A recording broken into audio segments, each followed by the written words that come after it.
Hello viewers, welcome to మన likes YouTube channel. మనం ఇప్పుడు డిస్కస్ చేస్తున్నటువంటి వీడియో దేనికి సంబంధించిందంటే మనం 2022 రౌండప్ ఇయర్లీ రౌండప్ అన్న సిరీస్ స్టార్ట్ చేయడం జరిగింది. దానికి సంబంధించినటువంటి ఇది థర్డ్ వీడియో, మూడో వీడియో.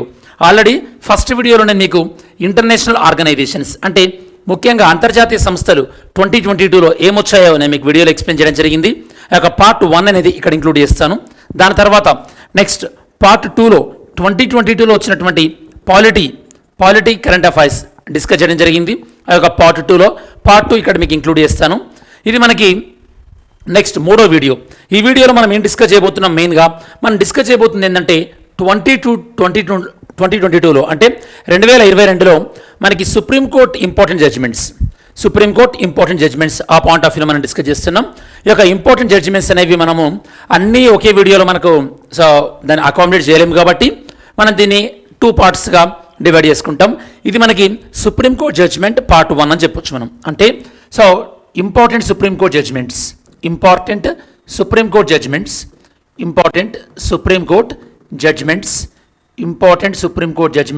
2022 ఇందులో మనకి ఇది part 1 students, part 1. Okay, part 1లో డిస్కస్ చేస్తున్నాం. మరి ఈరోజు మనం ఏం డిస్కస్ చేయబోతున్నాం, 2022లో సుప్రీంకోర్టు ఇచ్చినటువంటి మేజర్ జడ్జిమెంట్స్ ఏంటి, అవి 5 జడ్జిమెంట్స్ సంబంధించింది.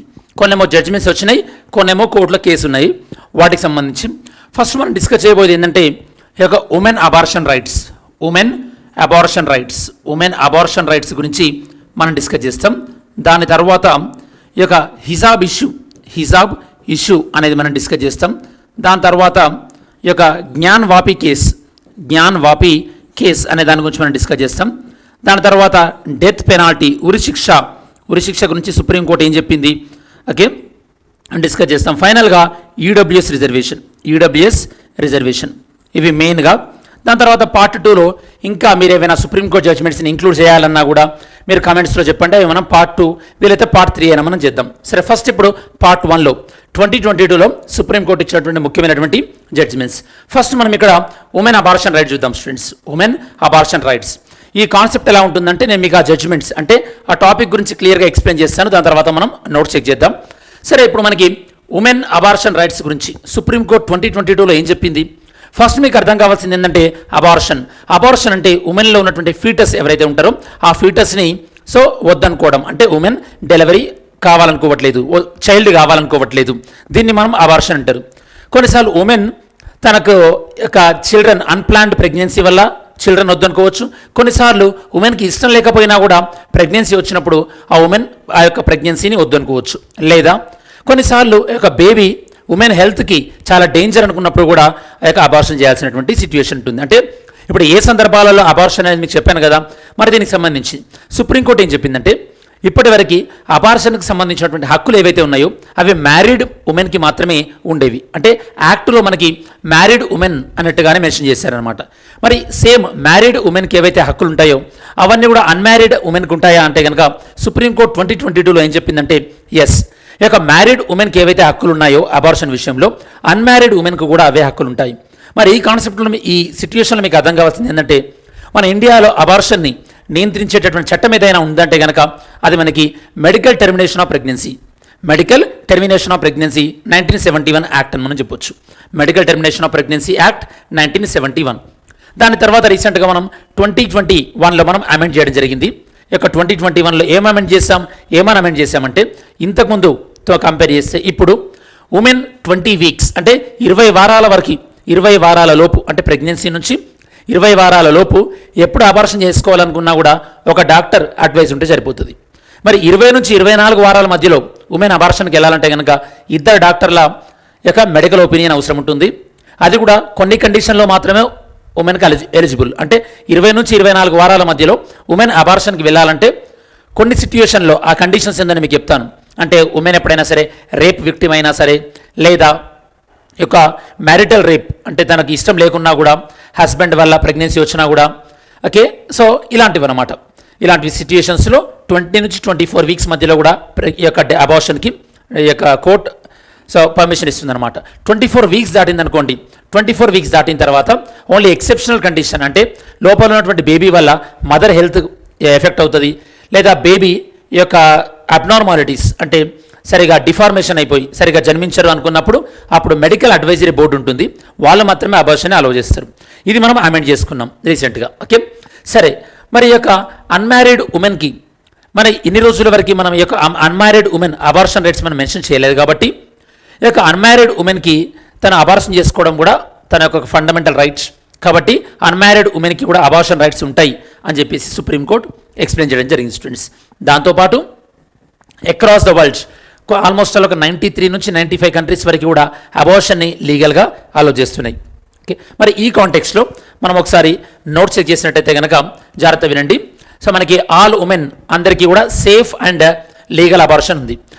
దాంతోపాటు మనకి వరల్డ్ స్టాటిస్టిక్స్ ప్రకారం సుమారుగా 60 to 65% ఆఫ్ ద ఉమెన్ 60 నుండి 65% ఆఫ్ ద ఉమెన్ కూడా ఈ యొక్క అన్సేఫ్ అబార్షన్కి వెళ్ళిపోతున్నారు. ఒకవేళ మనకు అన్మ్యారీడ్ ఉమెన్కి సేఫ్ అబార్షన్ అలో చేయలేదనుకోండి, అప్పుడు వాళ్ళు అన్సేఫ్ అబార్షన్ వెళ్తారు. అన్సేఫ్ అంటే సరైనటువంటి ట్రైనింగ్ ఉన్న డాక్టర్ కానీ లేకపోతే అసలు డాక్టర్ దగ్గర కాకుండా వాళ్ళు వేరే వేరే పద్ధతిలో వెళ్ళడం, దానివల్ల అబార్షన్ పక్కన పెట్టి ఉమెన్ రైట్కి యొక్క సో ఎఫెక్ట్ అయ్యేటటువంటి అవకాశం ఉంటుంది, ఉమెన్ హెల్తే పాడయ్యే అవకాశం ఉంటుంది. నేను మీకు ఆల్రెడీ 1971 యాక్ట్కి దాంతోపాటు 2021 యాక్ట్కి మధ్యలో ఉన్నటువంటి డిఫరెన్సెస్ ఆల్రెడీ క్లియర్గా ఎక్స్ప్లెయిన్ చేయడం జరిగింది. దాంతోపాటు అబార్షన్ లాస్ ఏం చెప్తున్నాయి, మన ఇండియాలో ఉన్నటువంటి అబార్షన్ లాస్ ఉమెన్ ఎప్పుడు ప్రెగ్నెన్సీని తీసుకోవచ్చు, దాంతోపాటు ఎవరు ఈ యొక్క అబార్షన్ చేయొచ్చు, దాంతోపాటు ఏ కండిషన్లలో ఉమెన్ అబార్షన్కి వెళ్ళొచ్చు అనేది మనం డిస్కస్ చేసాం. దాంతోపాటు 20 నుంచి 24 వీక్స్ మధ్యలో ఏ కండిషన్లో ఉమెన్ యొక్క అబార్షన్ చేసుకోవచ్చు నేను మీకు ఆల్రెడీ చెప్పాను. ఒకవేళ రేప్ విక్టిమ్ అయినా సరే, లేదా తను వేసుకున్నటువంటి కాంట్రసెప్టివ్ అంటే డెలివరీ అంటే కిడ్స్ అంటే ప్రెగ్నెన్సీ కాకుండా వాడే వాటిని మనం కాంట్రసెప్టివ్స్ అంటారు.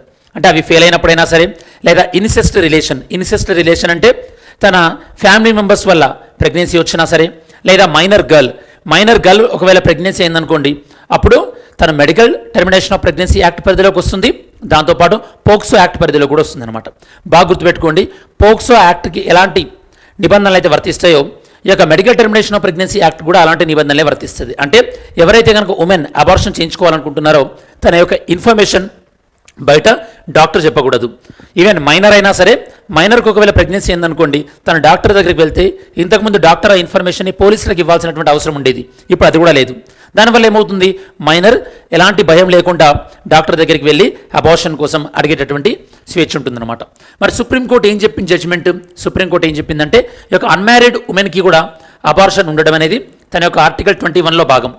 దాంతోపాటు సుప్రీంకోర్టు ఏం చెప్పిందంటే జడ్జిమెంట్లో మ్యారీడ్ ఉమెన్ అయినా సరే, అన్మ్యారీడ్ ఉమెన్ అయినా సరే తనకు రిప్రొడక్టివ్ రైట్స్ ఉంటాయి. రిప్రొడక్టివ్ రైట్స్ అంటే మీనింగ్ ఏంది, తను పిల్లల్ని కనాలనుకుంటుందా లేదా తను ఎలాంటి కాంట్రసెప్టివ్ వాడాలనుకుంటుంది, ఇలాంటివన్నీ కూడా. దాంతోపాటు తనకి సెక్షువల్ ఇంటర్కోర్స్ అనేది తనకి ఇష్టం ఉందా లేదా, ఇవన్నీ కూడా. రీసెంట్గా మనకి ఒక తెలుగు మూవీ కూడా వచ్చింది స్టూడెంట్స్, అందులో విశ్వక్సేన్ కూడా ఉన్నట్టున్నారు హీరో, ముఖ చిత్రం అని చెప్పేసి. ఆ ముఖ చిత్రం అన్న మూవీ కూడా మ్యారిటల్ రేప్ గురించి అదంతా కూడా. ఓకే, సరే, ఇది సుప్రీంకోర్టు అబ్జర్వేషన్స్. ఇది మనకి ఓవరాల్గా ఈ యొక్క అబార్షన్ రైట్స్ గురించి. ఇది ఫస్ట్ జడ్జ్మెంట్. మరి సెకండ్ మనం డిస్కస్ చేయబోతుంది ఏంటంటే ఈడబ్ల్యూఎస్ కోటా. ఇది సెకండ్ మోస్ట్ ఇంపార్టెంట్ జడ్జ్మెంట్ ఈ ఇయర్లో వచ్చింది 2022లో. సరే, ఈడబ్ల్యూఎస్ కోటా. ఈడబ్ల్యూఎస్ అంటే మీరు అందరూ తెలుసు స్టూడెంట్స్, ఎకనామికల్లీ వీకర్ సెక్షన్. మరి యొక్క ఈడబ్ల్యూఎస్ రిజర్వేషన్ గురించి మొదటగా ఈ యొక్క సిన్హా కమిటీ, ఓకే, సిన్హా కమిటీని మనం 2005లో ఏర్పాటు చేసుకోవడం జరిగింది. ఎప్పుడు ఆ ఎస్ఆర్ సిన్హా కమిటీని 2005లో ఏర్పాటు చేసుకోవడం జరిగింది. వాళ్ళు 2010లో రిపోర్ట్ ఇచ్చారు. 2019లో గవర్నమెంట్ ఓకే ఈ రిజర్వేషన్కి సంబంధించి ఒక డ్రాఫ్ట్ ప్రిపేర్ చేసింది. దాని తర్వాత దాన్ని ఇంప్లిమెంట్ చేయడానికి కోసం అని చెప్పేసి 103rd కాన్స్టిట్యూషన్ అమెండ్మెంట్ యాక్ట్ తీసుకోవడం జరిగింది. 103వ రాజ్యాంగ సవరణ తీసుకొచ్చారు. మరి యొక్క 103వ రాజ్యాంగ సవరణ ద్వారా ఏ ఆర్టికల్స్ యాడ్ చేశారు, ఆర్టికల్ 15(6), ఆర్టికల్ 16(6) అనే 2 ఆర్టికల్స్ని యాడ్ చేయడం జరిగింది. ఆర్టికల్ 15(6) ఏం చెప్తుంది, ఈడబ్ల్యూఎస్ ఎవరైతే ఉన్నారో, ఎకనామికల్లీ వీకర్ సెక్షన్స్ ఎవరైతే ఉన్నారో వాళ్ళకి విద్యా సంస్థల్లో 10% రిజర్వేషన్ కల్పిస్తూ ఆర్టికల్ 15 క్లాస్ 6 చెప్తుంది స్టూడెంట్స్. అలానే ఆర్టికల్ 16 క్లాస్ 6 ఏం చెప్తుంది, ఈడబ్ల్యూఎస్ ఎవరైతే ఉన్నారో వాళ్ళకి ఉద్యోగ అవకాశాల్లో, ఉద్యోగ నియామకాల్లో 10% రిజర్వేషన్ కల్పిస్తూ ఆర్టికల్ 16 క్లాస్ 6 చెప్తుంది అనమాట. దీని గురించి రీసెంట్గా మరి ఒకసారి ఈ యొక్క ఈడబ్ల్యూఎస్ కోసం అని చెప్పేసి కాన్స్టిట్యూషనల్ అమెండ్మెంట్ తీసుకొచ్చిన తర్వాత దీన్ని ఛాలెంజ్ చేయడం జరిగింది. దీన్ని ఛాలెంజ్ చేసినప్పుడు సుప్రీంకోర్టు రీసెంట్గా దీనిపైన జడ్జ్మెంట్ ఇవ్వడం జరిగిందనమాట. ఓకే, దీనిపైన జడ్జ్మెంట్ ఏమని ఇచ్చింది, ఈ యొక్క 5 మెంబర్ బెంచ్ 5 జడ్జిలు యొక్క జడ్జ్మెంట్ ఇచ్చారు. ఇందులో 3 జడ్జిలు ఈ యొక్క ఈడబ్ల్యూఎస్ రిజర్వేషన్ని సపోర్ట్ చేయడం జరిగింది. ఓకే, ఇద్దరు జడ్జిలు ఈడబ్ల్యూఎస్ రిజర్వేషన్ని సపోర్టు చేయలేదన్నమాట. ఓకే, వాళ్ళు ఎవరంటే కనుక అప్పుడున్నటువంటి సిజేఐ యుయు లలిత్, దాంతోపాటు యొక్క జస్టిస్ బట్. ఓకే, వీళ్ళిద్దరు కూడా సపోర్ట్ చేయలేదు.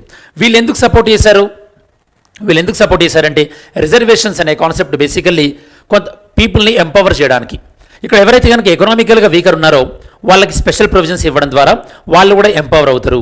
దాంతోపాటు ఈ యొక్క అందరినీ కూడా ఈక్వల్గా ట్రీట్ చేయాల్సినటువంటి అవసరం ఉంది. అంటే సామాజికంగా ఎవరైతే వెనుకబడి ఉన్నారో అలాంటి వాళ్ళు, ఓకే, వాళ్ళని ఎలా ట్రీట్ చేస్తున్నామో అలానే ఆర్థికంగా వెనుకబడినటువంటి వాళ్ళని కూడా ట్రీట్ చేయాల్సినటువంటి అవసరం ఉంది. కాబట్టి రిజర్వేషన్స్ అనేవి బేసిక్ స్ట్రక్చర్కి అగెనెస్ట్గా కాదు అని చెప్పేసి వీళ్ళు ఈడబ్ల్యూఎస్ రిజర్వేషన్ని సపోర్ట్ చేయడం జరిగింది.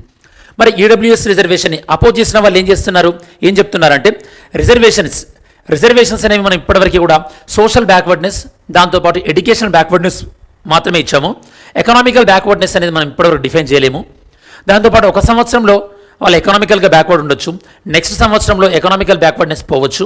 కాబట్టి ఈడబ్ల్యూఎస్ రిజర్వేషన్ అనేది సైంటిఫికల్గా కరెక్ట్ కాదు అని చెప్పేసి ఇంకో ఇద్దరు జడ్జిలు చెప్పారు. కాకపోతే మనకి ఇచ్చినటువంటి బెంచ్లో అంటే ఎంతమంది జడ్జిలు ఎక్కువ ఒపీనియన్ వైపు ఉంటారో వాళ్ళ జడ్జిమెంటే ప్రివేల్ అవుతుంది కాబట్టి, అంటే వాళ్ళ జడ్జిమెంటే వర్తిస్తుంది కాబట్టి ఈడబ్ల్యూఎస్ రిజర్వేషన్ కాన్స్టిట్యూషనల్లీ వ్యాలిడ్ అని సుప్రీంకోర్టు ఇచ్చినటువంటి ఫైనల్ జడ్జిమెంట్. మరి ఈ కాంటెక్స్ట్లో అసలు ఈడబ్ల్యూఎస్ కేసు గురించి సుప్రీంకోర్టు ముందు ఎలాంటి ఇష్యూస్ రేజ్ చేశారు? ఈడబ్ల్యూఎస్ రిజర్వేషన్ అంటే కల్పించిన తర్వాత సుప్రీంకోర్టు ముందు వచ్చినటువంటి ఇష్యూస్ ఏంటంటే, నెంబర్ 1, అసలు రిజర్వేషన్స్ ఎకనామికల్గా ఇవ్వచ్చా లేదా? కోర్టు ఏం చెప్పింది? ఇవ్వచ్చు అనేది. సెకండ్, రిజర్వేషన్స్ అనేవి 50% దాటొచ్చా లేదా? కోర్టు ఏం చెప్పింది? దాటొచ్చు అని చెప్పింది. మరి యొక్క 50% రిజర్వేషన్స్ దాటకూడదు అని ఎప్పుడు చెప్పారు? ఇందిరా సాహ్ని జడ్జిమెంట్లో చెప్పారు, 1992. ఇందిరా సాహ్ని జడ్జిమెంట్లో ఏం చెప్పారు? రిజర్వేషన్స్ అనేవి 50% దాటకూడదు. అలానే బీసీ రిజర్వేషన్స్ ఏవైతే ఉన్నాయో అవి కాన్స్టిట్యూషనల్గా రైటే. దాంతోపాటు క్రిమీ లేయర్ అనే కాన్సెప్ట్ని తీసుకురావాలి బీసీలకి అని చెప్పారు. దాంతోపాటు ఇందిరా సాహ్ని జడ్జిమెంట్లో ఈ యొక్క ప్రమోషన్లలో రిజర్వేషన్స్ లేవు అని కూడా చెప్పడం జరిగింది. ఓకే, మరి ఇప్పుడేమో అభిప్రాయపడింది సుప్రీంకోర్టు? ఈ యొక్క 50% అనేది కేవలం క్యాస్ట్ బేస్డ్ రిజర్వేషన్కి మాత్రమే వర్తిస్తుంది, ఈ యొక్క ఎకానమీ బేస్డ్ రిజర్వేషన్కి 50% రిజర్వేషన్ వర్తించదు అని రెండో ఇష్యూను కూడా సాల్వ్ చేయడం జరిగింది. మూడో ఇష్యూ ఏంది? మరొక ఈడబ్ల్యూఎస్ రిజర్వేషన్స్ అనేవి ప్రైవేట్ ఇన్స్టిట్యూషన్లో వర్తిస్తాయా లేదా అని ఈ యొక్క కోర్టుకు వచ్చినటువంటి మూడో సవాలు. అప్పుడు కూడా సుప్రీంకోర్టు ఏం చెప్పిందంటే కనుక EWS reservations, economically weaker sections reservation అనేవి ఈ యొక్క ప్రైవేట్ ఇన్స్టిట్యూషన్స్ కూడా వర్తిస్తాయి. ఈ యొక్క ఈడబ్ల్యూఎస్ రిజర్వేషన్స్ వర్తించింది ఒకే ఒక చోట ఏంటంటే కనుక అది మైనారిటీ ఇన్స్టిట్యూషన్స్లో ఈడబ్ల్యూఎస్ రిజర్వేషన్స్ వర్తించదు అని సుప్రీంకోర్టు చెప్పడం జరిగింది స్టూడెంట్స్. ఇది మనకి ఓవరాల్గా ఈడబ్ల్యూఎస్ గురించి వచ్చినటువంటి టాపిక్. ఇది ఎందుకు న్యూస్లో ఉంది, దాంతోపాటు దీనికి సంబంధించినటువంటి బ్యాక్గ్రౌండ్ అయినా చూసుకోవచ్చు. అలానే ఈడబ్ల్యూఎస్ ద్వారా యాడ్ కాబడినటువంటి ఆర్టికల్స్, దాంతోపాటు ఈడబ్ల్యూఎస్ క్రైటీరియా నేను మీకు ఆల్రెడీ డీటెయిల్గా చెప్పాను.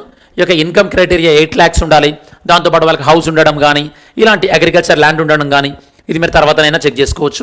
దాని తర్వాత present case majority of the judges ఏమన్నారో మనం డిస్కస్ చేసాం. దాంతోపాటు మైనారిటీ జడ్జెస్ ఏమన్నారో కూడా మనం డిస్కస్ చేయడం జరిగింది.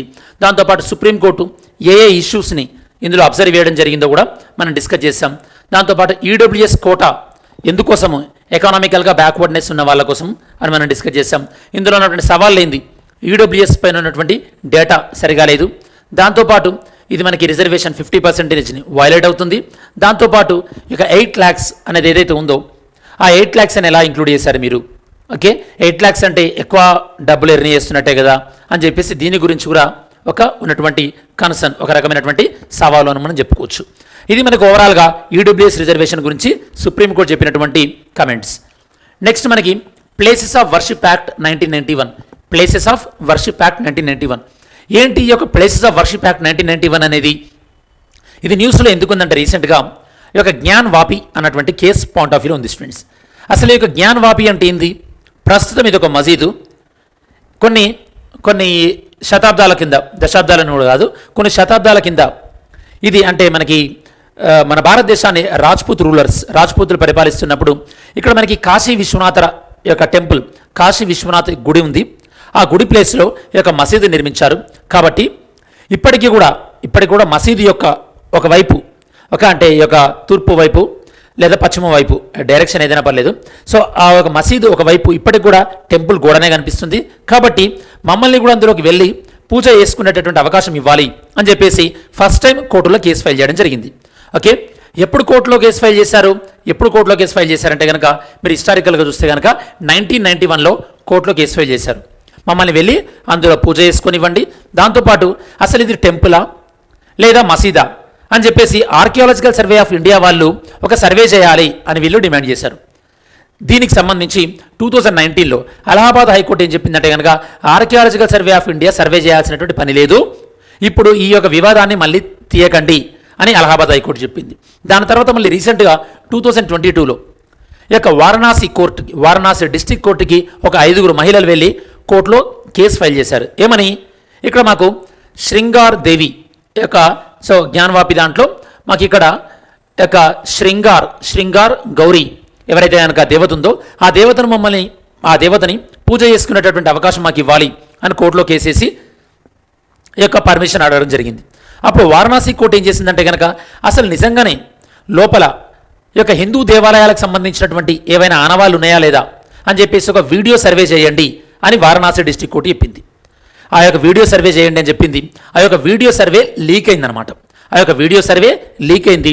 ఆ వీడియో సర్వేలో ఆ లీక్ అయినటువంటి వీడియోలో ఈ యొక్క శివలింగం లాంటి ఆకృతి కనిపిస్తుంది అని చెప్పేసి హిందువుల యొక్క వాదన. మరి ముస్లింల యొక్క వాదన ఏంటంటే అది శివలింగం కాదు, అదొక వాటర్ ఫౌంటైన్ లాంటిది అని ముస్లింల యొక్క వాదన. దాంతోపాటు ముస్లింలు ఏం వాదిస్తున్నారంటే కనుక అసలు ఈ విధంగా ఆల్రెడీ ఉన్నటువంటి మసీదుని ఇది దేవాలయం అనడం అనేది ఈ యొక్క ప్లేసెస్ ఆఫ్ వర్షిప్ యాక్ట్ 1991కి విరుద్ధం అన్నారు. అప్పుడు మనకి న్యూస్లో టాపిక్ వచ్చిందనమాట. ప్లేసెస్ ఆఫ్ వర్షిప్ యాక్ట్ 1991 అంటే ఈ యొక్క ప్రార్థనా మందిరాలు ఉంటుంది కదా, దీన్ని మనం ప్లేసెస్ ఆఫ్ వర్షిప్ అంటాం. అది 1991లో ఒక చట్టం తీసుకొచ్చారు. ఏమని తీసుకొచ్చారు? యాక్చువల్లీ పివి నరసింహారావు గారు ప్రైమ్ మినిస్టర్గా ఉన్నప్పుడు ఈ చట్టం వచ్చిందనమాట. అప్పుడు ఈ యొక్క అయోధ్య రామ్ జన్మభూమి వివాదం నడుస్తుంది కదా, అప్పుడు ఈ చట్టం తీసుకొచ్చాం. ఈ చట్టం ఏం చెప్తుందంటే 15th August 1947 అంటే మనకి స్వతంత్రం వచ్చే నాటికి ఏదైనా ప్రార్థనా మందిరం అంటే అది టెంపుల్ అయితే టెంపుల్ కానీ మసీద్ అయితే మసీద్ కానీ 15th August 1947 వరకు అది ఎలా ఉందో అప్పటి నుంచి అది అలానే కంటిన్యూ అవుతుంది. అంటే అప్పటి వరకు అది టెంపుల్ అయితే ఇక నుంచి అది టెంపులే, అప్పటి వరకు అది మసీద్ అయితే ఇక నుంచి అది మసీదే. ఇది బేసికల్లీ సింపుల్ టర్మినాలజీ చెప్పారంటే ప్లేసెస్ ఆఫ్ వర్షిప్ యాక్ట్ 1991 చెప్పేది ఇదనమాట. కాకపోతే దీనికి కొన్ని ఎక్సెప్షన్స్ కూడా ఇచ్చారు, మినహాయింపులు కూడా ఇచ్చారు. ఏంటా మినహాయింపులు అంటే ఏవైతే కనుక ఆర్కియాలజికల్ డిపార్ట్మెంట్ పరిధిలో ఉంటాయో, దాంతోపాటు ఏవైతే కనుక చారిత్రాత్మక ప్రదేశాలు ఉంటాయో అవి ఈ చట్టం పరిధిలోకి రావు. అంటే చారిత్రక కట్టడాలు కానీ లేదా వారసత్వ కట్టడాలు కానీ. ఇక్కడ మీకు క్వశ్చన్ స్టూడెంట్స్, ప్రభుత్వం వారసత్వ కట్టడాలను ఈ యొక్క పరిరక్షించాలి అని చెప్పేసి డిపిఎస్పి ఆదేశిక సూత్రాల్లో ఒక ఆర్టికల్ చెప్తుంది. ఆర్టికల్ ఏందో ఆన్సర్ చేయండి. ఓకే, సో మరి యొక్క వారసత్వ కట్టడాలకి ఇది వర్తించదు. దాంతోపాటు ఈ యాక్ట్ ఏం చెప్తుంది? ఈ యాక్ట్ ఆల్రెడీ ఈ యొక్క బాబరీ మసీద్ ఇష్యూ అనేది పెండింగ్లో ఉంది కాబట్టి ఈ యొక్క అయోధ్య రామ్ జన్మభూమి టెంపుల్ ఏదైతే ఉందో దానికి కూడా ఈ యొక్క చట్టం వర్తించదు. దాంతోపాటు ఇంక చట్టం ఏం చెప్తుందంటే ఆల్రెడీ ఏదైతే కనుక టెంపుల్ అని డిసైడ్ అయిందో, ఏదైతే కనుక మసీద్ అని ఒక కేసు డిసైడ్ అయిందో, ఆల్రెడీ డిసైడ్ అయిన కేసులో కూడా ఈ చట్టం వర్తించదు అని చెప్పేసి చట్టం క్లారిటీగా చెప్తుంది. మరి ఇప్పుడు సున్నీ బోర్డు, ముస్లిం బోర్డు ఏమంటుందంటే కనుక 1991 ప్లేసెస్ ఆఫ్ వర్షిప్ యాక్ట్ ప్రకారము 15th August 1947 నుంచి ఈ యొక్క జ్ఞానవాపి అనేది మసీదే కాబట్టి మళ్ళీ ఇప్పుడు మీరు టెంపుల్ అని ఎలా అంటారు అని చెప్పేసి వాళ్ళు క్లెయిమ్ చేస్తున్నటువంటి కాన్సెప్ట్ అనమాట. మరి ఆ పాయింట్ ఆఫ్ వ్యూలోనే ఈ యొక్క ప్లేసెస్ ఆఫ్ వర్షిప్ యాక్ట్ 1991 అని న్యూస్లో ఉంది. మరి దీన్ని విమర్శిస్తున్న వాళ్ళు కూడా ఉన్నారు. ఈ చట్టాన్ని ఏమని విమర్శిస్తున్నారు? అసలు మీరు యొక్క ఆర్కియాలజికల్ సైట్కి కానీ లేదా ఈ యొక్క హిస్టారికల్ సైట్స్ కానీ వీటినే మినహాయించడం వల్ల ఉన్న ఉద్దేశం ఏంది? దాంతోపాటు అసలు మీరు 15th August 1947 అని కట్ ఆఫ్ ఎలా పెడతారు? అది కరెక్టేనా అని చెప్పేసి కొంతమంది ఈ యొక్క క్రిటిసైజ్ చేస్తున్న వాళ్ళు కూడా ఉన్నారు స్టూడెంట్స్. ఇప్పుడు మనకి హిందూ సైడ్ ఏంటి, ముస్లిం సైడ్ ఏంటి, అలానే ప్లేసెస్ ఆఫ్ వర్షిప్ యాక్ట్ 1991 ఏం చెప్తుంది, దాంతోపాటు ప్లేసెస్ ఆఫ్ వర్షిప్ యాక్ట్ 1991 ఎలాంటి ఎగ్జామ్షన్స్ ఎలాంటి మినహాయింపులు ఇచ్చింది, దాంతోపాటు ఈ యాక్ట్ని ఎవరు ఇంట్రడ్యూస్ చేశారు, ఎప్పుడు ఇంట్రడ్యూస్ చేశారు, దాంతోపాటు ఈ యాక్ట్లో ఉన్నటువంటి ఛాలెంజెస్ ఏంటి, మీకు ఇందాక చెప్పినట్టు 15th August 1947 అని ఎలా డిసైడ్ చేస్తారు, దాంతోపాటు ఇది టెంపులా ఇది మసీదా అని డిసైడ్ చేయడానికి కోర్టు ఎవరు, ఇలాంటివన్నీ కూడా ఇందులో ఉన్నటువంటి యొక్క సవాళ్ళు అన్నమాట. ఓకే, కన్సర్న్స్ ఈ యాక్ట్కి సంబంధించింది. ఇది మనకి 3వ ఇష్యూ, ఈ యొక్క జ్ఞానవాపికి సంబంధించింది. మరి 4వ ఇష్యూ ఏంటంటే సుప్రీంకోర్టు జడ్జ్మెంట్. 4వది ఏంటంటే hijab and freedom of religion. ఇందులో మనం మెయిన్గా డిస్కస్ చేసేది ఏంటంటే ఫస్ట్ మీకు ఏం అర్థం కావాలంటే కనుక హిజాబ్ అనేది ఒక రకమైనటువంటి వస్త్రధారణ. మనం రీసెంట్గా కూడా ఇరాన్లో మొరాలిటీ పోలీస్ అంటే ఈ యొక్క నైతిక పోలీస్ వ్యవస్థ అనే దాన్ని రద్దు చేస్తారు అన్న కాన్సెప్ట్లో కూడా హిజాబ్ గురించి మాట్లాడుకుంటాం. ప్రపంచంలో ఫ్రాన్స్ అనేది ఫస్ట్ టైం హిజాబ్ని బ్యాన్ చేసినటువంటి కంప్లీట్గా బ్యాన్ చేసినటువంటి కంట్రీ ఫ్రాన్స్. ఓకే, అసలు ఈ యొక్క హిజాబ్ ఇష్యూ ఎందుకు వచ్చింది ఈ సంవత్సరం 2022లో ఎందుకు వచ్చిందంటే కర్ణాటకలోని ఉడిపి అనేటటువంటి జిల్లాలో హిజాబ్ ధరించారని చెప్పేసి కొంతమంది అమ్మాయిల్ని ఈ యొక్క క్లాస్లోకి అలౌ చేయలేదన్నమాట. ఆ విధంగా ఈ యొక్క హిజాబ్ ఇష్యూ అనేది వచ్చింది 2022లో. ఇక్కడ మీరు చూస్తున్నటువంటి ఫోటోలో ఈ యొక్క ముస్లిం ఈ యొక్క డ్రెస్సింగ్ ఏదైతే ఉంటుందో ఈ యొక్క డిఫరెంట్ టైప్స్ చూడొచ్చు మీరు. హిజాబ్ కానీ బుర్కా కానీ లేదా నికాబ్ కానీ ఇలాంటి డ్రెస్సింగ్ మీరు చూడొచ్చు. సరే, కాంటెక్స్ట్ ఎందుకు వచ్చిందంటే కనుక ఈ యొక్క 6 ఉమెన్ వీళ్ళని క్లాస్లోకి అలౌ చేయలేదన్నమాట. మరి ఇష్యూ ఏంది? హిజాబ్ ధరించాలి ఖచ్చితంగా. అసలు హిజాబ్ అనేది ముస్లిం మతాచారంలో భాగమైనా కాదా అంటే ఎప్పుడైనా గుర్తుపెట్టుకోండి, ఒక మతంలో అంతర్భాగంగా ఉన్నటువంటి కొన్ని ఉంటాయి, కొన్ని ఆ మతంలో అంతర్భాగం కానివి కూడా ఉంటాయి అన్నమాట. ఓకే, మరి హిజాబ్ అనేది ఇస్లామిక్ మతంలో అంతర్భాగమా కాదా అన్న టాపిక్ అనేది రావడం జరిగింది. దీని గురించి సుప్రీంకోర్టు వివిధ జడ్జిమెంట్స్ కూడా ఇచ్చింది. ఆ జడ్జిమెంట్స్ ఏంటి అనేవి కూడా మనం డిస్కస్ చేస్తాం. ఇవన్నీ డిస్కస్ చేసే కన్నా ముందు ఫస్ట్ ఆఫ్ ఆల్ మన భారతదేశంలో మత స్వేచ్ఛ గురించి చెప్పేటటువంటి ఆర్టికల్స్ ఏంది? మన భారతదేశ రాజ్యాంగంలో ఆర్టికల్ 25 క్లాస్ 1 ప్రకారము ఒక ఇండివిజువల్కి, ఒక వ్యక్తికి మనకి 5 రకాలైనటువంటి మత స్వేచ్ఛ ఉంటుంది. ఏందది? ఫ్రీడమ్ ఆఫ్ కాన్షియన్స్ అంటే ఏదైనా నమ్మేటటువంటిది. ఫ్రీడమ్ ఆఫ్ ప్రొఫెస్ తను నమ్ముతున్నటువంటి మతాన్ని చెప్పేటటువంటి స్వేచ్ఛ ఉంటుంది. ఫ్రీడమ్ ఆఫ్ ప్రాక్టీస్ తను నమ్మేటటువంటి మతాన్ని ఆచరించేటటువంటి హక్కు ఉంటుంది. ఫ్రీడమ్ టు ప్రాపగేట్ తను నమ్మేటటువంటి మతాన్ని వ్యాప్తి చేసేటటువంటి హక్కు ఉంటుంది. ఇవన్నీ కూడా ఆర్టికల్ 25 క్లాస్ 1. కాకపోతే మతం విషయంలో మరి ఒక మతం యొక్క మానవ హక్కులకు విరుద్ధంగా ఉంటే కనుక మతం విషయంలో ప్రభుత్వం ఇన్వాల్వ్ అయ్యి మతాన్ని రిఫార్మ్ చేయొచ్చు అని కూడా మనకి ఆర్టికల్ 25 చెప్తుంది స్టూడెంట్స్. ఆర్టికల్ 25 చెప్తుంది. ఆర్టికల్ 25 హిందూ అన్నదానికి డెఫినేషన్ కూడా ఇస్తుంది స్టూడెంట్స్. ఆర్టికల్ 25 ప్రకారము హిందూ అన్న డెఫినేషన్ పరిధిలోకి ఎవరెవరు వస్తారో ఆన్సర్ చేయండి. ఆర్టికల్ 25 ప్రకారం హిందూ అన్న డెఫినేషన్లోకి ఎవరెవరు వస్తారో ఆన్సర్ చేయండి స్టూడెంట్స్. ఓకే, దాంతోపాటు మరి మనకి ఆర్టికల్ 25 ఏం చెప్తుందో మనం ఆల్రెడీ డిస్కస్ చేయడం జరిగింది. మరి అసలు ఏ సాంప్రదాయం అనేది ఒక మతంలో అంతర్భాగం, ఏ సాంప్రదాయం అనేది ఒక మతంలో అంతర్భాగం కాదు అనేది మనకి సుప్రీంకోర్టు షిరూర్ మట్ కేస్ 1954లో యొక్క జడ్జిమెంట్ ఇవ్వడం జరిగింది. కాకపోతే దీనిపైన ఉన్నటువంటి ప్రధానమైనటువంటి విమర్శ ఏంటంటే అసలు మతం గురించి న్యాయ వ్యవస్థ ఎలా డిసైడ్ చేస్తుంది, న్యాయ వ్యవస్థకి ఎలా తెలుస్తుంది ఏది మతంలో అంతర్భాగమో కాదు అని చెప్పేసి దానికి ఉన్నటువంటి ప్రధానమైనటువంటి విమర్శ. సరే, మరి యొక్క సుప్రీంకోర్టు ఈ కేసులో ఏం చెప్పిందంటే కనుక ఇంకా ఫైనల్ జడ్జిమెంట్ రాలేదు. కాకపోతే కర్ణాటక హైకోర్టు ఏం చెప్పిందంటే ఈ యొక్క ముస్లింలు హిజాబ్ ధరించి స్కూల్లోకి రాకూడదు. అలానే ఏ మతం వాళ్ళైనా సరే వాళ్ళ మతానికి సంబంధించినటువంటి వస్త్రధారణ అనేది క్లాస్లో ఉండకూడదు. దాంతోపాటు ఈ యొక్క రిలీజియస్ ఫ్రీడమ్ అనేది అది వ్యక్తికి సంబంధించింది. అది మనకి యొక్క ఫండమెంటల్ రైట్లో ఒక భాగం కాబట్టి దాన్ని మనం జడ్జ్ చేయలేము అనే ఒక బ్రాడ్ ఓవర్వ్యూ ఇచ్చింది. ఇంకా ఫైనల్ జడ్జిమెంట్ రాలేదు. కాకపోతే ఫైనల్ జడ్జిమెంట్ రాలేదు కానీ ఇదివరకు ఈ యొక్క హిజాబ్ సంబంధించి ఈ యొక్క కేరళ హైకోర్టు 2 జడ్జిమెంట్స్ ఇవ్వడం జరిగింది. ఆ జడ్జిమెంట్స్ ఒకసారి మనం చూస్తే కనుక ఒకటి అమ్నా బిస్ట్ బషీర్ వర్సెస్ సిబిఎస్ఈ. అంటే సిబిఎస్ఈ వాళ్ళు ఏం చేశారంటే కనుక ఈ యొక్క హిజాబ్ ధరించి ఎవరు కూడా ఎగ్జామ్లోకి రావద్దు అని చెప్పేసి ఒక యూనిఫామ్ కోడ్ చెప్పారనమాట. దాన్ని సవాల్ చేస్తున్నప్పుడు సుప్రీంకోర్టు కేరళ హైకోర్టు ఏం చెప్పిందంటే హిజాబ్ అనేది ఇస్లాం మతంలో ఒక అంతర్భాగం. కాకపోతే సిబిఎస్ఈ యొక్క డ్రెస్ కోడ్ నిర్ణయించేటటువంటి అధికారం సిబిఎస్ఈకి కంప్లీట్గా ఉంది అని చెప్పేసి జడ్జిమెంట్ ఇచ్చింది హిజాబ్ పైన. ఇంకోసారి ఏం జడ్జిమెంట్ వచ్చిందంటే కనుక Fatima Tanseem versus state of Kerala. ఇందులో ఏం జడ్జిమెంట్ ఇచ్చారంటే కనుక సరే హిజాబ్ ధరించడం అనేది వ్యక్తి యొక్క హక్కు, మరి స్కూల్ అనేదేమో ఈ యొక్క కలెక్టివ్ రైట్ కదా, అంటే ఇండివిజువల్ రైట్ గొప్పదా, కలెక్టివ్ రైట్ గొప్పదా, అంటే వ్యక్తి యొక్క హక్కు గొప్పదా లేకపోతే వ్యవస్థ యొక్క హక్కు గొప్పదా అన్నప్పుడు ఇందులో కేరళ హైకోర్టు ఏం చెప్పిందంటే కనుక వ్యక్తి హక్కు మరియు వ్యవస్థ హక్కు ఇందులో ఏది గొప్పది అన్నప్పుడు వ్యవస్థ యొక్క హక్కులు కూడా కొన్నిసార్లు వ్యక్తి యొక్క హక్కులను డామినేట్ చేస్తుంది. అంటే ఇక్కడ స్కూల్లో అందరు ఎలా ఉండాలి అన్నటువంటి రూల్ అనేది ఎక్కువగా ఓవర్ రూల్ అవుతుంది దీన్ని యొక్క ఇండివిజువల్ రైట్ కన్నా. ఎందుకంటే స్కూల్ అనేది అందరికీ సమానం కాబట్టి ఇక్కడ కలెక్టివ్ రైట్స్ అనేవి ఇండివిజువల్ రైట్స్ పైన డామినేట్ అవుతాయి అని చెప్పేసి ఈ యొక్క కేసులో కేరళ హైకోర్టు జడ్జిమెంట్ ఇచ్చింది. బట్ ఓవరాల్గా యొక్క ఆర్ఎఫ్ నారిమన్ గారు చాలా ప్రముఖమైనటువంటి న్యాయవేత్త, న్యాయ కోవిదుడు అని కూడా చెప్పొచ్చు. తను ఏమంటున్నారంటే ఒక మనిషికి మన భారతదేశంలో అత్యున్నతమైనటువంటి లా ఏంటంటే ఏ మత గ్రంథం కాదు, అత్యున్నతమైనది ఏంది రాజ్యాంగం. కాబట్టి ఏ మతమైనా సరే లేదా ఏ మతంలోని అంతర్భాగమైనా సరే రాజ్యాంగానికి అనుకూలంగా ఉండాలి.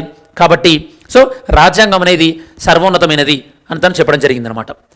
మరి ఈ వీడియోలో మనకి లాస్ట్ సుప్రీంకోర్టు ఇంపార్టెంట్ జడ్జిమెంట్ ఏంటంటే డెత్ పెనాల్టీ అంటే మరణశిక్ష. ఈ కేసులో మనం ఏం చేసామంటే కనుక ఇది ఎందుకు వచ్చిందంటే న్యూస్లో రీసెంట్గా ఒక వ్యక్తి ఒక అమ్మాయిని తను రేప్ చేసి చంపివేయడం జరిగిందనమాట. మరి అతనికి ఉరిశిక్ష విధించి అంటే కింది న్యాయస్థానం అతనికి డెత్ పెనాల్టీ విధించడం జరిగింది. సుప్రీంకోర్టు అతనికి విధించినటువంటి ఉరిశిక్షని యావజ్జీవ కారాగార శిక్ష, ఇంగ్లీష్లో ఇంప్రిజన్మెంట్ ఫర్ లైఫ్, డెత్ పెనాల్టీని ఇంప్రిజన్మెంట్ ఫర్ లైఫ్గా కన్వర్ట్ చేయడం జరిగిందనమాట. మరి ఈ కాంటెక్స్లో అసలు మన భారతదేశంలో డెత్ పెనాల్టీ ఏ విధంగా ఉనికిలోకి వచ్చింది, దాంతోపాటు సిఆర్పిసి 1973 ఏం చెప్తుంది, దాంతోపాటు సుప్రీంకోర్టు యొక్క డెత్ పెనాల్టీ గురించి డిఫరెంట్ కేసులో తన యొక్క అభిప్రాయాన్ని ఏ విధంగా చేంజ్ చేస్తూ వచ్చింది, దాంతోపాటు మనకి యొక్క స్వతంత్రం వచ్చినప్పటి నుంచి ఇప్పటి వరకు డెత్ పెనాల్టీని ఏ సందర్భాల్లో విధించాం, అలానే డెత్ పెనాల్టీని ఏ కేసుల్లో యొక్క వినియోగించాలని సుప్రీంకోర్టు చెప్పిందో ఇవన్నీ కూడా ఒకసారి మనం డిస్కస్ చేద్దాం. దాంతోపాటు డెత్ పెనాల్టీకి సంబంధించి లా కమిషన్ యొక్క ఒపీనియన్ ఏంది అనేది కూడా మనం డిస్కస్ చేద్దాం. సరే, ఇక డెత్ పెనాల్టీని ఎందుకు టాపిక్ వచ్చింది, నేను మీకు ఇందాక చెప్పినట్టు సుప్రీంకోర్టు ఒక వ్యక్తికి ఇచ్చినటువంటి డెత్ పెనాల్టీని మరణశిక్షను ఇంప్రిజన్మెంట్ ఫర్ లైఫ్గా మార్చింది. ఇది మనకు ఆ వ్యక్తి ఎవరు, కేసు ఏంది అది మనకు సంబంధం కాదు. డెత్ పెనాల్టీ అంటే ఏంది, డెత్ పెనాల్టీ అంటే ఎవరైనా ఒక వ్యక్తి చాలా తీవ్రమైనటువంటి నేరం చేసినప్పుడు ఆ యొక్క వ్యక్తికి చంపివేసేటటువంటి అంటే ఆ వ్యక్తిని మరణశిక్ష విధించేటటువంటి అధికారాన్ని డెత్ పెనాల్టీ అంటారు. ఓకే, సుప్రీంకోర్టు చాలా కేసులలో చెప్పింది ఏంటంటే ఆర్టికల్ 21 మనకి రైట్ టు లైఫ్ అని చెప్తుంది, అంటే వ్యక్తికి జీవించే హక్కు. కాకపోతే వ్యక్తి యొక్క జీవించే హక్కును కూడా తీసుకునే హక్కు న్యాయస్థానాలకు ఉంది. ఏ విధంగా, ప్రొసీజర్ ఎస్టాబ్లిష్డ్ బై లా, అంటే ఈ యొక్క న్యాయబద్ధమైనటువంటి ప్రక్రియ ద్వారా ఒక వ్యక్తి యొక్క జీవించే హక్కును కూడా ఈ యొక్క న్యాయస్థానాలు తీసివేసుకోవచ్చు. మరి సిఆర్పిసిలో గతంలో ఏ విధంగా ఉండేది అంటే కనుక ఈ యొక్క తీవ్రమైన నేరాలు చేసినప్పుడు ఈ యొక్క డెత్ పెనాల్టీ అనేది విధించాలి. ఎక్సెప్షనల్ కేసులో మాత్రమే యావజ్జీవ కారాగార శిక్ష అంటే ఈ యొక్క ఇంప్రిజన్మెంట్ ఫర్ లైఫ్ ఉండాలి. నార్మల్గానైతే కనుక డెత్ పెనాల్టీకే వెళ్ళాలి అని చెప్పారు. దాని తర్వాత దాన్ని అమెండ్ చేసి రివర్స్ చేశారు. ఏమని, నార్మల్గానైతే కనుక ఇంప్రిజన్మెంట్ ఫర్ లైఫ్ ఇవ్వండి, ఎక్సెప్షనల్ కేసు అయితే మాత్రమే డెత్ పెనాల్టీ ఇవ్వండి. అంటే స్లోగా మన భారతదేశ న్యాయ వ్యవస్థ ఈ యొక్క డెత్ పెనాల్టీ నుండి దూరంగా వెళ్తుంది అని మనము చెప్పొచ్చు స్టూడెంట్స్, దూరంగా వెళ్తుంది అని కూడా చెప్పొచ్చు. దాంతోపాటు ఈ యొక్క మనకి సిఆర్పిసిలో సెక్షన్ 354 ఉంటుంది. ఈ సెక్షన్ ఏం చెప్తుందంటే కనుక ఈ యొక్క న్యాయస్థానం ఒక వ్యక్తికి మరణశిక్ష విధించేటప్పుడు అతనికి మరణశిక్ష ఎందుకు విధిస్తున్నారు అన్న కారణాలను కూడా తెలియజేయవలసి ఉంటుంది, అంటే రీజన్స్ కూడా చెప్పాలన్నమాట. మన భారతదేశానికి స్వతంత్రం వచ్చినప్పటి నుండి ఇప్పటి వరకు కూడా 720 మందిని మనకి మరణశిక్ష విధించడం జరిగింది స్టూడెంట్స్. మరి డెత్ పెనాల్టీని సపోర్ట్ చేసే వాళ్ళు ఏమంటున్నారంటే కనుక ఈ యొక్క డెత్ పెనాల్టీని ఇది మనకి ఒక వ్యక్తి చేసినటువంటి తప్పుకి తగినటువంటి ప్రాయశ్చిత్తం. అలానే ఒక వ్యక్తికి డెత్ పెనాల్టీ విధించినట్టయితే కనుక మిగతా వాళ్ళందరూ కూడా భయపడతారు, ఇలాంటి తప్పు చేయరు. దాంతోపాటు ఈ యొక్క డెత్ పెనాల్టీ విధించకపోతే కనుక మనకి యొక్క అన్యాయమైనటువంటి ప్రక్రియ, అంటే ఎవరైతే కనుక బాధపడ్డారో వాళ్ళకి అన్యాయం జరిగినట్టే, కాబట్టి వాళ్ళకి న్యాయం జరిగినట్టే, కాబట్టి డెత్ పెనాల్టీ ఉండాలి అంటున్నారు. మరి మీ ఒపీనియన్ ఏంది, డెత్ పెనాల్టీని మీరు సమర్థిస్తారా, అపోజ్ చేస్తారా, లేకపోతే రెండు ఆర్గ్యుమెంట్సా? మీరు కామెంట్ చేయండి స్టూడెంట్స్, గ్రూప్ 1 ప్రిపేర్ అయ్యే వాళ్ళందరూ కూడా. ఓకే, మరి అగెనిస్ట్ ఏంది డెత్ పెనాల్టీకి, డెత్ పెనాల్టీ విధించినంత మాత్రాన పెద్దగా క్రైమ్స్ ఏం తగ్గట్లేదు.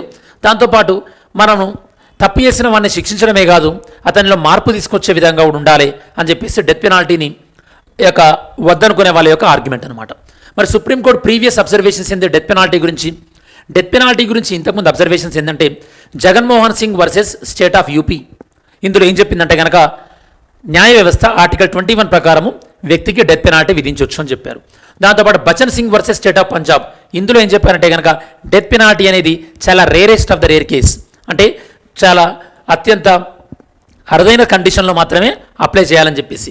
Rarest of the rare case అంటే ఏంది, చాలా బ్రూటల్గా ఒక వ్యక్తిని చాలా అతి దారుణంగా చంపినప్పుడు, ఇప్పుడు మనకు నిర్భయ కేసు ఉంది కదా అలాంటిది కానీ, లేదా అఫ్జల్ గురు పార్లమెంట్ మీద దాడి కానీ, లేదా తాజ్ హోటల్ అటాక్ కానీ ఇలాంటి వాటిలో మనం rarest of the rare case వాటిని మనం పరిగణించవచ్చు. ఏది స్టూడెంట్స్, అఫ్జల్ గురు కానీ లేదా నిర్భయ కేసు కానీ లేదా Machhi Singh versus state of Punjab, ఇందులో కూడా మనకి సుప్రీంకోర్టు ఈ యొక్క rarest of the rare case అన్నటువంటి భావాన్ని వాడడం జరిగింది. సరే, మరి లా కమిషన్ ఏం చెప్తుంది? లా కమిషన్ 35th రిపోర్ట్ 35వ రిపోర్ట్లో ఏం చెప్పిందంటే కనుక ఈ యొక్క డెత్ పెనాల్టీ ఉండాలి, దీన్ని తీసివేయకూడదని చెప్పింది. దాని తర్వాత రీసెంట్గా 2005లో ఈ యొక్క జస్టిస్ ఏపీ షా ఆధ్వర్యంలోని లా కమిషన్ ఏం చెప్పిందంటే కనుక ఈ యొక్క తీవ్రవాద చర్యలు తప్ప, అంటే టెర్రరిజం రిలేటెడ్ కేసెస్ ఉంటాయి కదా, అవి తప్ప మిగతా కేసులలో డెత్ పెనాల్టీని తీసేయండి లేదా డెత్ పెనాల్టీని ఉపయోగించడం తగ్గించండి అనేక లా కమిషన్ రికమెండ్ చేసిన స్టూడెంట్స్. ప్రస్తుతానికి సుమారుగా 98 దేశాలు ఈ యొక్క డెత్ పెనాల్టీని రద్దు చేసింది అనమాట. మరి సుప్రీంకోర్టు ఈ యొక్క కేసులో ఏం చెప్పింది? ఈ యొక్క కేసులో ఏం చెప్పిందంటే కనుక ఈ యొక్క లైఫ్ ఇంప్రిజన్మెంట్ని ఇస్తూ మనం ఏంటంటే కనుక సాధ్యమైనంత మట్టికి మనిషి యొక్క లైఫ్ని కాపాడడానికి ట్రై చేయాలి, మనిషిని మార్చడానికి ట్రై చేయాలి, డెత్ పెనాల్టీ ఒకటే మార్గం కాదు అని ఈ కేసులో సుప్రీంకోర్టు తీసుకున్నటువంటి వ్యూ స్టూడెంట్స్. ఇవి ప్రధానంగా 2022లో వచ్చినటువంటి ముఖ్యమైనటువంటి 5 సుప్రీంకోర్టు జడ్జ్మెంట్స్. మరి నిన్నటి వీడియోలో మనం అడిగినటువంటి క్వశ్చన్ ఏంది? ఈ యొక్క ఇండియాలో ఏదైనా ఒక మతాన్ని మైనారిటీ మతంగా గుర్తించడం వల్ల వాళ్ళకి కలిగేటటువంటి ప్రయోజనాలు ఏంటంటే వాళ్ళు ఈ యొక్క విద్యా సంస్థల్ని, అంటే ఈ యొక్క మైనారిటీ ఇన్స్టిట్యూషన్స్ని వాళ్ళు ఎస్టాబ్లిష్ చేసుకోవచ్చు. దాంతోపాటు వాళ్ళు ప్రైమ్ మినిస్టర్ 15 పాయింట్ ప్రోగ్రామ్ ఏదైతే కనుక ఈ యొక్క 15 పాయింట్ ప్రోగ్రాంలో మైనారిటీలకు ఉండేటటువంటి హక్కులు ఏవైతే ఉంటాయో అవన్నీ కూడా వాళ్ళకి లభిస్తాయి. కాబట్టి ఆన్సర్ ఏంటంటే సి, ఫస్ట్ స్టేట్మెంట్, దాంతోపాటు థర్డ్ స్టేట్మెంట్, రెండు కూడా స్టూడెంట్స్. ఓకే, నెక్స్ట్ మరి ఈరోజు క్వశ్చన్ ఏంటంటే in case of fetal disability అంటే సో శిశువు సరిగా లేనప్పుడు what is the time line of the abortion according to the medical termination of pregnancy act. Medical termination of pregnancy act ప్రకారము ఎన్ని weeks తర్వాత లేదా అసలు ఏమైనా లిమిట్ ఉందా లేదా ఇలాంటి కండిషన్లలో అన్నదానికి ఆన్సర్ చేయండి స్టూడెంట్స్. సరే, మన మెయిన్స్ క్వశ్చన్ ఏంది? The efficiency of collegium system has been challenged time to time in terms of independency. Collegium వ్యవస్థ స్వతంత్రంగా లేదని చెప్పేసి చాలాసార్లు సవాల్ చేయడం జరిగింది, అందులో ట్రాన్స్పరెన్సీ లేదని చెప్పేసి. దీన్ని మీరు విశ్లేషించండి, క్రిటికల్లీ ఎగ్జామైన్ అని మనం చెప్తున్నాం స్టూడెంట్స్. ఇది మనకి ఓవరాల్గా ఈ యొక్క 2022లో ముఖ్యమైనటువంటి జడ్జిమెంట్స్ ఒక 5 తీసుకోవడం జరిగింది. ఇంకొన్ని జడ్జిమెంట్స్ కూడా నేను మీకు చెప్తాను. దాంతోపాటు మీరేవైనా మీ దృష్టిలో ఏవైనా ఇంపార్టెంట్ అనుకోని దాన్ని కూడా రాబోయే వీడియోలలో ఇంక్లూడ్ చేయండి అంటే కనుక ఇంక్లూడ్ చేయడం జరుగుతుంది స్టూడెంట్స్. మరి ఈ వీడియో ఎండ్ చేసే కన్నా ముందు ఈ వీడియోలో మనం డిస్కస్ చేసినటువంటి ముఖ్యమైన సుప్రీంకోర్టు జడ్జిమెంట్స్ ఏంటి? ఒకటేమో ఉమెన్ అబార్షన్ రైట్స్, రెండవది హిజాబ్ వివాదం, మూడవది జ్ఞాన్వాపి, దాని తర్వాత డెత్ పెనాల్టీ, దాని తర్వాత ఈడబ్ల్యూఎస్ రిజర్వేషన్. ఇది స్టూడెంట్స్ మనకి ఓవరాల్గా ఈ యొక్క సుప్రీంకోర్టు ఇంపార్టెంట్ జడ్జిమెంట్స్. దాంతోపాటు దీనికి సంబంధించినటువంటి నోట్స్ మన యొక్క టెలిగ్రామ్ ఛానల్ మీరు Gyan cosh current affairs GYANKOSH Gyan cosh current affairs అని చెప్పేసి సుమారు ఒక 21,000 మెంబర్స్ ఉంటారు ఇందులో. సో ఇందులో మీరు దీనికి సంబంధించినటువంటి నోట్స్ అనేది మీరు ఫైండ్ అవుట్ చేసుకోవచ్చు ఫ్రెండ్స్. ఇది మనకి ఈ యొక్క 2022లో సుప్రీంకోర్టు యొక్క ముఖ్యమైనటువంటి జడ్జిమెంట్స్ అన్న దానికి సంబంధించినటువంటి సమగ్రమైన విశ్లేషణ.